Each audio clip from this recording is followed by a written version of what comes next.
Looks good this time, Dude, right? it's not me, bro. Turn up your mic, dude. What do you want to fucking say? What? Is Hopkins too muted? Is everybody ignoring Hopkins? Probably. There you go. That's better volume. I didn't fucking do anything. Welcome to Practical Pistol Show. Jesus. My name is Ben Stegler here to answer your shooting questions. On deck today, Nick the Dick Yantola. I guess. He's not really a dick, I just say that. Been called on that before, Nick, by guys local to you. They're like, he's not a dick, he's a nice guy. I'm like, yeah, I know. He's just a very gruff man. I've heard about that. Matt Hopkins Hello, everybody. from Team CZ. Was that loud enough for you? It was loud enough for me. I don't know if it's loud enough. It's probably loud enough for the listeners too. And from the Great White North, Jeff Chang. Hello, everyone. Jeff, how long has it been since you were on a podcast? Like 2 years? About that. Jeff is one of the best open shooters in his province, which is kind of like a state, but bigger. It's bigger and smaller at the same time. More land mass, less people. It's very accurate. It's like Montana. What would you compare your province to?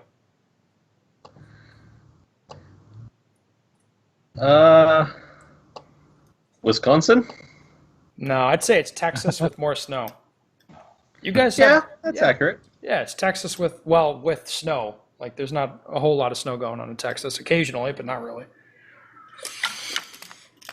All right, let's get to the questions. Ben and your posse. Do you ever dry fire with magazines that have dummy rounds in them to simulate the actual weight of a loaded magazine? While reloading ammunition, I sometimes skip the primer and powder and just load cases with just the bullet and use them for various purposes. These types of training rounds would be useful for this type of scenario. Thanks. Well. Yes, these are very useful. I'll tell you, I strongly recommend people use these things. I put it in the books to use them. I don't really understand somebody not using them at this point. Nick, anything to add to that? Anybody? Definitely Nick. I definitely, I do this exact same thing. I'll just add two things. For me, I don't actually have to put 10 of them in there to where I feel like I'm getting a good simulation of the weight of the magazine. About 5 or 6 or 7, depending, to me is plenty of weight, and I don't feel like it really feels that different than one with 10. And the side benefit to that is if you drop it on your foot, it doesn't hurt quite as bad as if it actually has 10 in it, although it still Could hurts. you actually tell between 8 and 10? That's what I'm saying. Once I hit about 5 or 6 or somewhere between 5 and 7, I'm good to go. But in terms of the weight of the magazine, dropping it on your foot, I think it hurts slightly less. The only other thing I put a snap cap on the top just for a safety aspect, so I don't. If I see one that has something that looks like a real round on top, I don't want to condition my brain to put that in a gun in a dry fire situation. So I put, like I said, I put a snap cap on the top. But since they don't really do the weight, I just do one snap cap. That actually makes a lot of sense. That way, because I've always used the same dummy rounds on the top, but you have a visual identifier. Yeah, it makes a lot of sense. One thing I would say, make sure that you also practice dropping empty magazines out of your gun during dry fire, because you got to be able to clear out the empties as well. Yeah. But yes, not much else to say. Those fucking things are a no-brainer, the dummy rounds. I don't understand people not using them. All right, let's get to the next question. This one's a little meatier. You mentioned a few podcasts ago about being a turtle versus a pussy. Being a turtle versus shooting like a pussy. This was not the podcast, I don't think. I would say being a turtle and a pussy are one and the same, right? There's hosers and turtles. That's the two categories, right, guys? Is it? I think, traditionally it was. I went with pussies and assholes for a while, but that just seems inappropriate. I shoot like a damn turtle, and I'm wanting to know how you make up time on a stage. I shoot for as many points as possible, but I think I'm concentrating on that part of the match too hard, if that's possible, and not engaging, and not enough on cutting down my times. How, when, where are the best places to make up time, and do you have a few drills that focus on getting your ass in gear and moving to cut your times? I'd especially like to hear Hopkins' thoughts on this. It seems like he's profiling you, dog. I've no issues with accuracy or moving and shooting the gun fast, but moving my ass and knowing where to pick up a few seconds is frustrating the hell out of me. Thanks. Case in point. So here he sent two match results where, in one match, the winner of the match had the best points, but not the best time in the match. And then the other match, the reverse was true. The guy had the fastest time, but not the best points. Anyway, let's focus on the core of this question. Nick, would you put yourself in the turtle or hoser camp? I definitely started off in the turtle camp. I don't quite as much there anymore, but No. that's probably my natural inclination. Yeah, I mean, where do you pick up time? I mean, if you're, you can pick up time when you're shooting, and you probably have to, but, for most people, of course, the lowest hanging time fruit is everything else that's not shooting. So, if you obviously reloads, that kind of thing. Probably the biggest issue I see with newer type shooters, or he's saying like B class, is kind of where this may start to hinge. But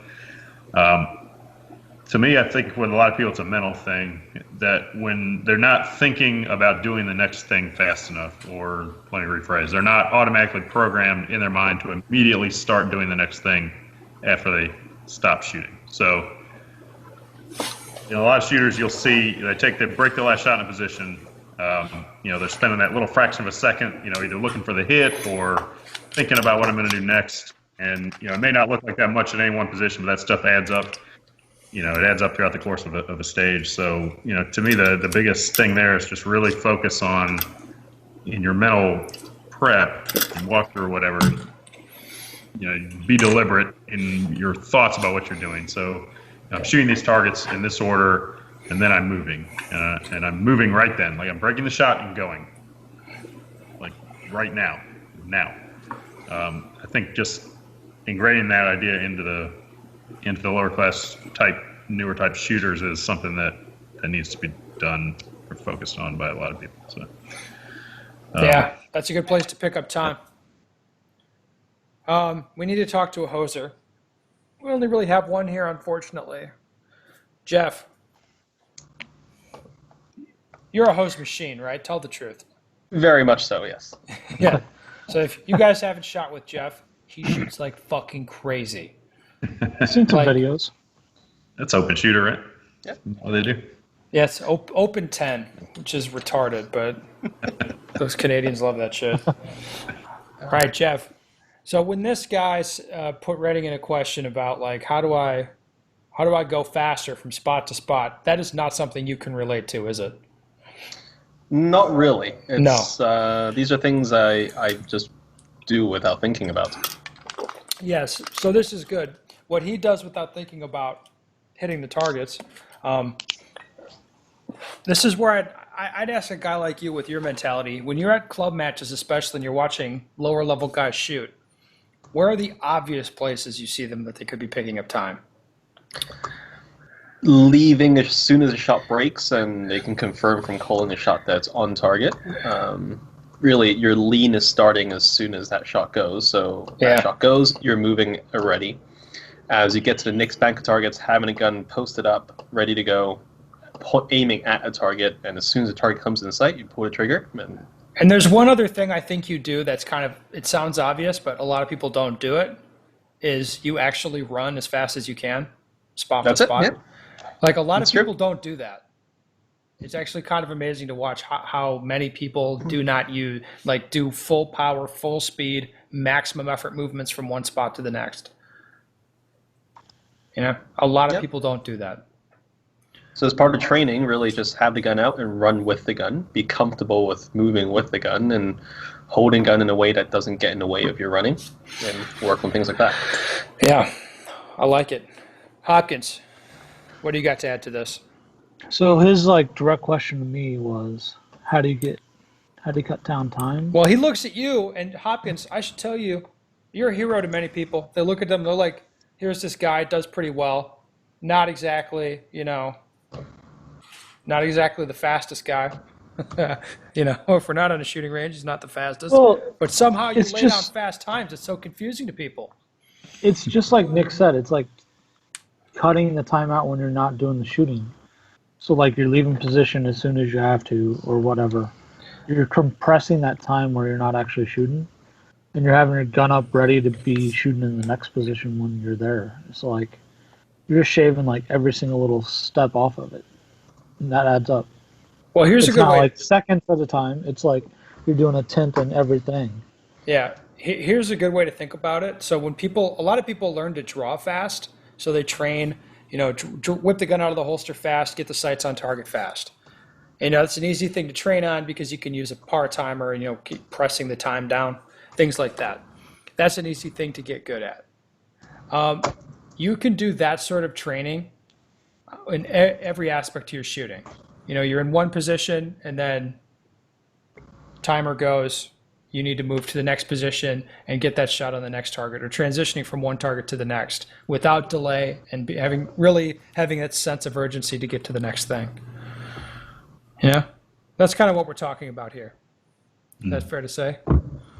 Yeah, Hopkins? I mean it's a technique thing, but I think for most people it's as much a mental thing as it is a technique thing. Yeah, and then a lot of times, if the guy's a real bad turtle, a lot of times you got to give him permission to miss, and be like, "Hey, fuckstick, like go fast on this. You need to go faster, and if you shoot a miss, that's cool.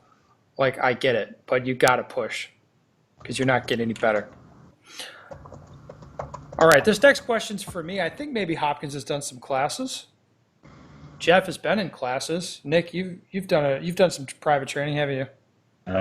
Yeah, I do a few like onesie, twosie type. You can. that's good. So I don't see this just in classes though.